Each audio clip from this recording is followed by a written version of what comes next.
Monsieur le Président, Mesdames et Messieurs les membres du Bureau, chers consoeurs, chers confrères, Mesdames et Messieurs, nous vous remercions de votre présence aujourd'hui pour cette présentation sur un sujet qui touche au cœur même de notre système judiciaire, la réforme de la signification des actes de commissaire de justice. Il existe d'une part des besoins rémunérateurs pour notre profession et d'autre part des actions qui visent à nous rendre plus proches du justiciable. Notre proposition s'axe sur ce second aspect, à savoir être au service des personnes concernées. Une enquête réalisée auprès du grand public a révélé une lacune troublante dans la compréhension du langage juridique, soulignant ainsi l'urgence de notre mission de réforme. Nous nous devons d'apporter des solutions concrètes pour résoudre ce problème.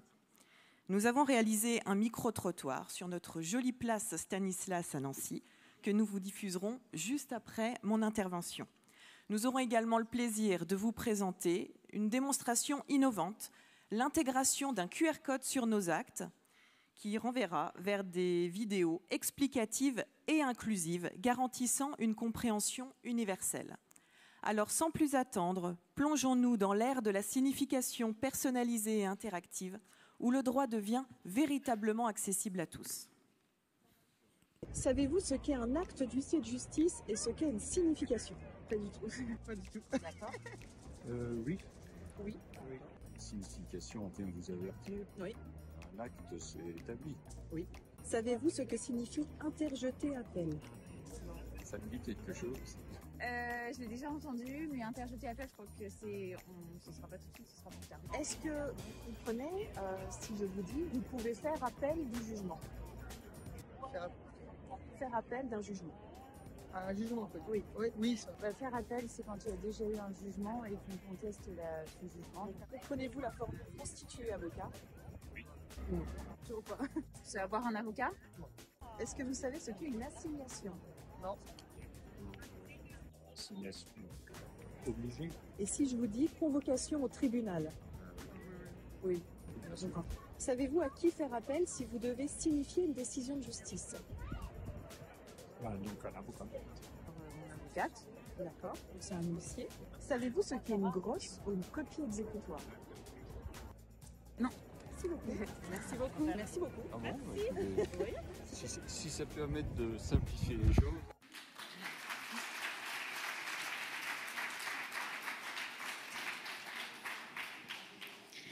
Nul n'est censé ignorer la loi. Encore faut-il la comprendre. Nous venons de le voir, et nous le savons tous, le vocabulaire juridique, la présentation des décisions de justice, la complexité et la multiplicité croissante des mentions obligatoires tend à rendre les actes juridiques de plus en plus complexes. Comment les justiciables peuvent-ils exercer leurs droits s'ils ne comprennent pas le droit? Dès lors, qu'en est-il des expressions interjeter appel, former un pourvoi et même tout simplement signification? Est-il de notre rôle à nous, commissaires de justice, de faire œuvre d'explication auprès des justiciables que nous rencontrons? Entendons-nous bien, notre revendication d'un langage plus accessible aux profanes ne doit pas aboutir à un appauvrissement du langage juridique, ni nuire à sa précision. Il existe en France une commission d'enrichissement de la langue française, créée en application du décret 96-602 du 3 juillet 1996, 28 ans. La question ne date donc pas d'hier. Celle-ci rend un rapport annuel que nous nous sommes procurés, qui propose des vocabulaires nouveaux, des expressions nouvelles dans plein de domaines, et notamment dans le domaine du droit. J'ai consulté les 4 dernières années sur les travaux rendus par le groupe Droit et Justice. Résultat, 2022, aucune proposition. 2021, quelques propositions. 2020, aucune.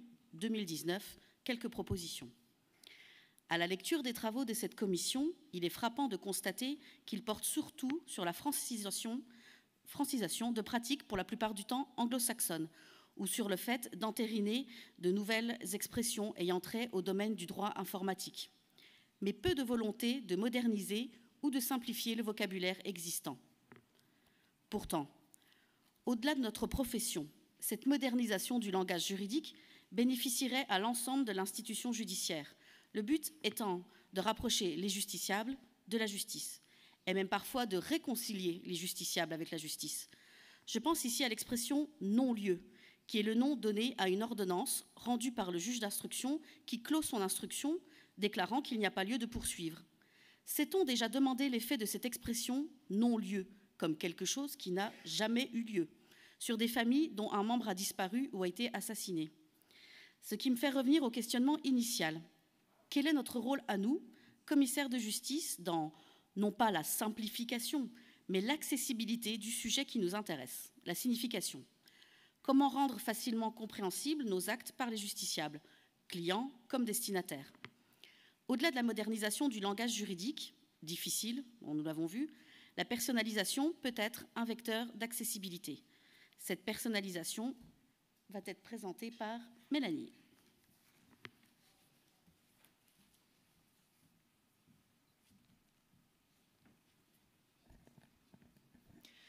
Nous avons étudié plusieurs pistes de personnalisation. La première, c'est l'accessibilité visuelle.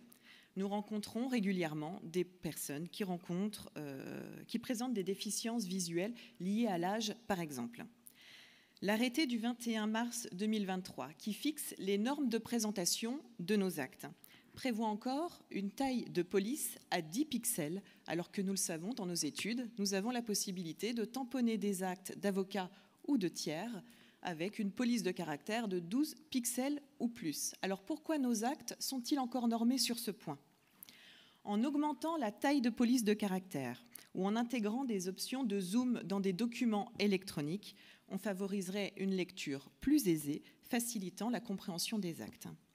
Dès lors que nous avons connaissance des dates et lieux de naissance des personnes, nos logiciels informatiques pourraient par exemple prévoir une police de caractère plus grosse. Mais à quel âge pouvons-nous considérer que la personne doit bénéficier de cette taille de police de caractère plus importante sans tomber dans le piège de la discrimination? En se basant sur les chiffres de la Fédération des aveugles de France, 81% des personnes qui présentent une déficience visuelle modérée ou sévère sont âgées de 50 ans ou plus. Je voulais vexer personne. Notre deuxième piste de personnalisation est l'accessibilité audio. Proposer des versions audio des actes ou permettre l'utilisation de dispositifs d'assistance tels que des lecteurs d'écran contribuerait significativement à une communication inclusive. La technologie peut jouer un rôle essentiel en rendant ces versions audio disponibles en ligne, offrant ainsi une accessibilité continue et pratique. La troisième piste de personnalisation est l'accessibilité linguistique. La barrière de la langue constitue un défi majeur, surtout dans un contexte multiculturel. L'intégration de solutions de traduction automatisées ou la fourniture d'actes dans des versions multilingues permettent de surmonter cette difficulté. Enfin, la dernière piste de personnalisation est l'adaptation du langage juridique en fonction du destinataire de l'acte. Il s'agit ici de différencier le particulier du professionnel. En simplifiant le jargon juridique pour les particuliers tout en maintenant une précision nécessaire et en utilisant un langage plus technique et spécifique pour les professionnels, on répond de manière ciblée aux besoins de chaque groupe. Nous venons de vous présenter 4 pistes de personnalisation. En les intégrant, la modernisation du langage juridique s'inscrit dans une démarche proactive pour rendre la communication plus accessible et compréhensible.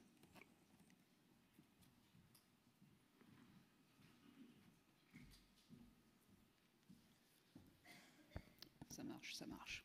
Parlons maintenant de la transition vers le numérique pour une accessibilité renforcée. Pourquoi une transition douce? Je vais me permettre de faire un constat, je pense que je suis habilitée à le faire, comme beaucoup de personnes dans cette salle. Le monde se digitalise. Quand vous avez besoin de faire un virement, quand vous commandez une pizza, quand vous commandez un livre, très souvent, on vous demande un petit code SMS pour valider votre virement ou votre commande. Nous avons également la plateforme France Connect à disposition. 37 millions d'utilisateurs en France. Un identifiant, un mot de passe et vous accédez à tous vos comptes, que ce soit les impôts, la CAF, la CPAM, pour les plus connus. Dans notre profession, la digitalisation, qu'est-ce que c'est? Les saisies-attributions dématérialisées, nous avons commencé. Nous consultons les FICOBA, nous demandons des SIV et nous communiquons via Exploc. Cette transition, de toute façon, vers le numérique sera forcée. Aujourd'hui, que ce soit les entreprises ou les administrations, nous allons vers du zéro papier dans une démarche RSE et de qualité. Nous le voyons déjà pour nos déclarations d'impôts. Tout se fait en ligne, sauf exception, la déclaration papier reste vraiment à la marge. Mais le problème d'une transition vers le numérique, c'est qu'elle est freinée actuellement par un mal qui touche notamment les personnes de plus de 50 ans, excusez-moi, l'électronisme. Ma génération a connu le Minitel, mais nous sommes tous à peu près nés maintenant avec Internet et avec un smartphone dans la main. Donc, on a l'habitude. Mais pensons effectivement aux personnes âgées, aux personnes qui sont seules et qui ont moins l'habitude d'utiliser un téléphone ou Internet. Donc, il va falloir une transition, notamment pour ces personnes. Comment gérer ce risque? La transition sera douce, nécessairement. Nous proposerons un choix entre le papier et le digital. Les personnes pourront consentir sur une plateforme de consentement, porte bien le nom, pour une signification dématérialisée. Et cette actualisation se fera également annuellement avec un mail de rappel qui sera envoyé aux personnes qui avaient accepté la signification dématérialisée.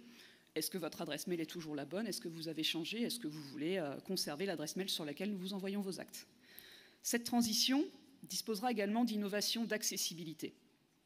Nous proposerons, nous l'avons dit tout à l'heure, un QR code qui sera intégré sur nos avis de passage et sur nos actes notamment. Qu'est-ce que vous trouverez sur ce fabuleux avis de passage qui a été concocté par nos soins? Le fameux QR code. Ce QR code, quand vous le scannerez, vous pouvez essayer, normalement ça marche, normalement ça marche, vous ramènera vers une vidéo explicative liée à l'acte. Là, vous voyez, c'est une signification de décision de justice. Et bien là, si vous scannez le QR code, vous aurez une vidéo qui a été tournée par nos soins avec Mélanie au studio de la Chambre nationale, et nous remercions encore la Chambre nationale pour cette opportunité. Et voilà, nous avons expliqué ce qu'est une signification de décision de justice, qu'est-ce qu'il convient de faire pour le justiciable. Ces vidéos seront sous-titrées et doublées. On pourrait imaginer effectivement une traduction en anglais, en allemand. Je vous passe l'alsacien, mais nous avons également la langue des signes qui sera disponible. Et nous allons voir cela tout de suite. Alors, il y a du courrier. Ah oui, il y a du courrier. Donc, qu'est-ce que c'est ça? Avis de passage.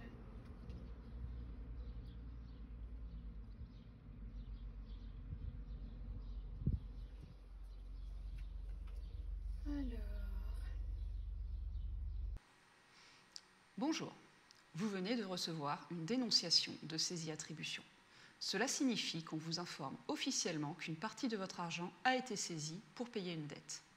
La dénonciation vous explique que vous avez la possibilité de contester la saisie dans un délai d'1 mois. Il est important de réagir rapidement et de comprendre vos droits pour gérer cette situation. N'hésitez pas à contacter le commissaire de justice qui a fait la saisie pour trouver une solution avec lui.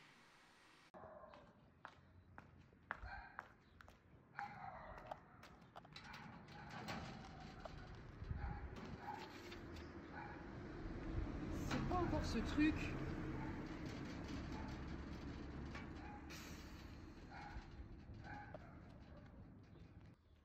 Un QR code.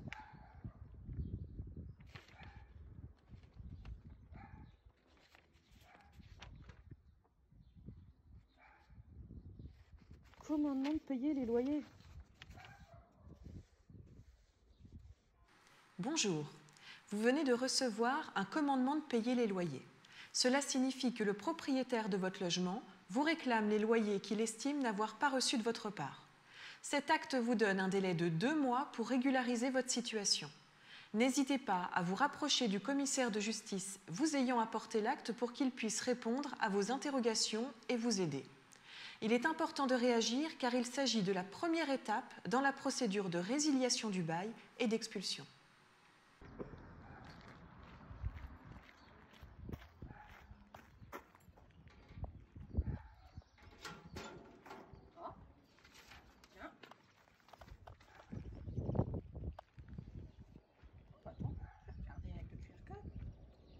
Qu'est-ce que c'est?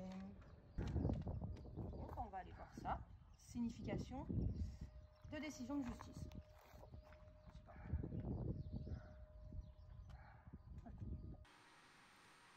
Bonjour, vous venez de recevoir une signification de décision de justice.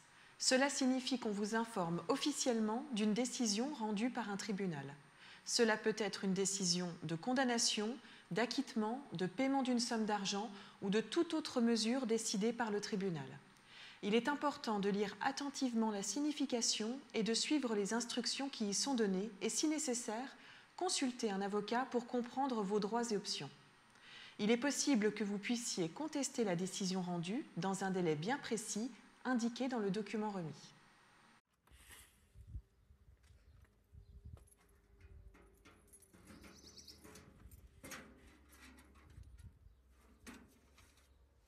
Ah, une assignation.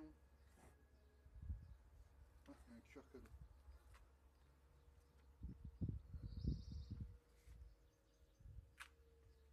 Ah, une vidéo. Bonjour, vous venez de recevoir une assignation ou une citation à comparaître. Cela signifie qu'une personne ou une entreprise vous demande de vous présenter devant un tribunal pour régler, le plus souvent, un différend. Cela peut concerner divers sujets, comme des litiges contractuels, des problèmes de propriété ou encore des questions familiales. L'assignation précise la date, l'heure et le lieu où vous devez vous présenter, ainsi que le motif de la convocation. Il est important de répondre à une assignation dans les délais impartis et de consulter un avocat si nécessaire pour vous aider à comprendre vos droits et obligations. Voilà, comme vous le voyez, nous sommes des actrices professionnelles.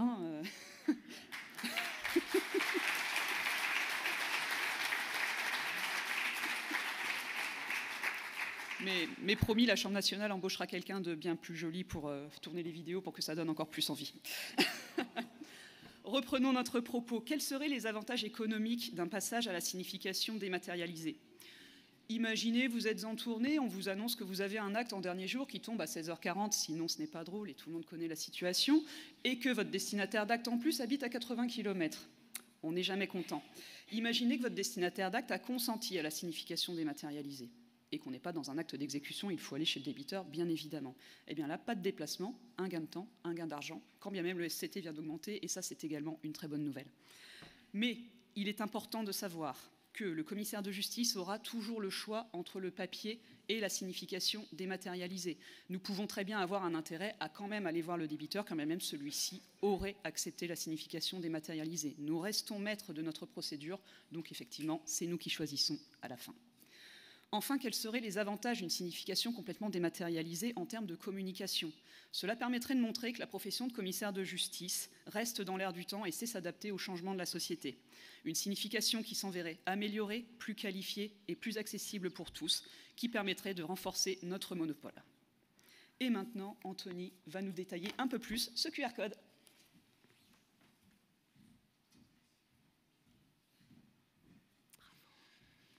La méthode digitale que nous avons retenue est le QR code. Il faut garder à l'idée que la personne concernée par l'acte n'a pas de connaissances juridiques particulières et qu'il ne sera donc pas en capacité de trouver les réponses pertinentes correspondant à ses besoins.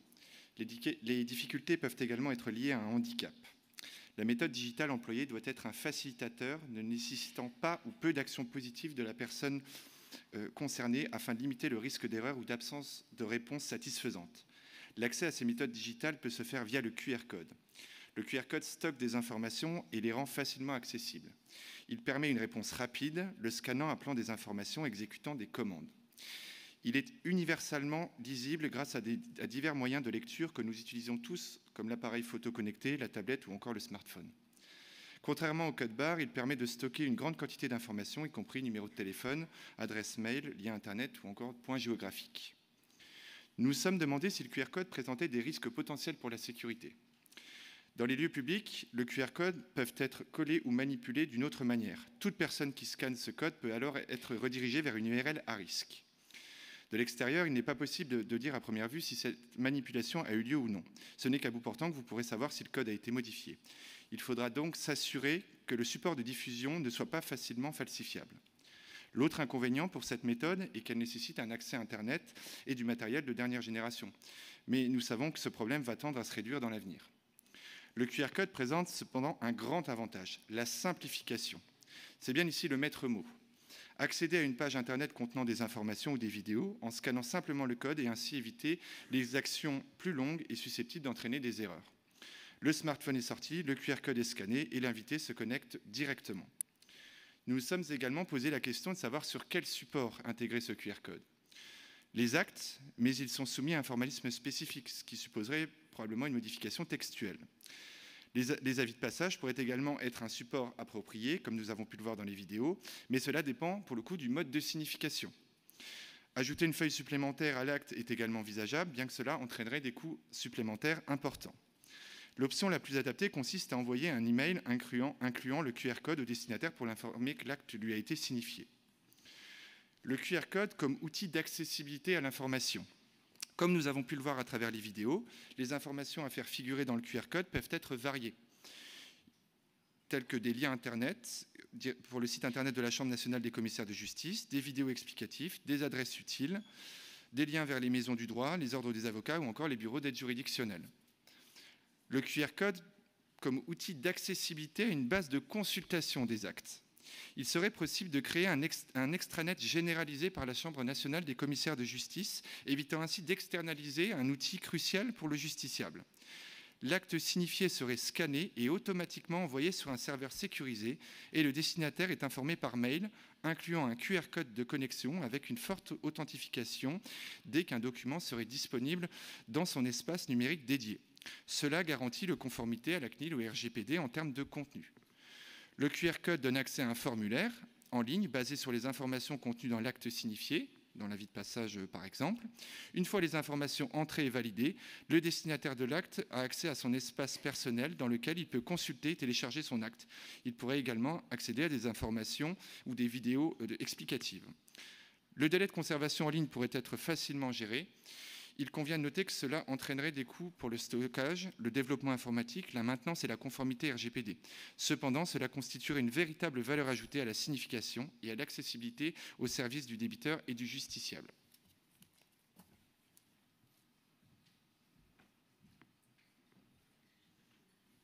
En conclusion, nous l'avons dit en propos introductifs, nous n'avons pas axé notre réflexion sur un plan immédiatement bénéfique pour les finances de nos études.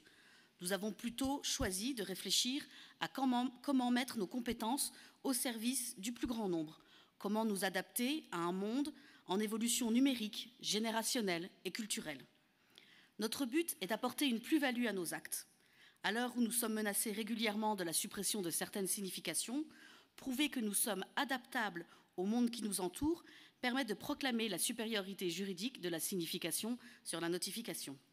Et ainsi sauvegarder ce qui est le cœur même de notre métier, en utilisant en outre un moyen simple, fiable et qu'il est possible de mettre en œuvre dans les temps proches, le QR code. Merci beaucoup.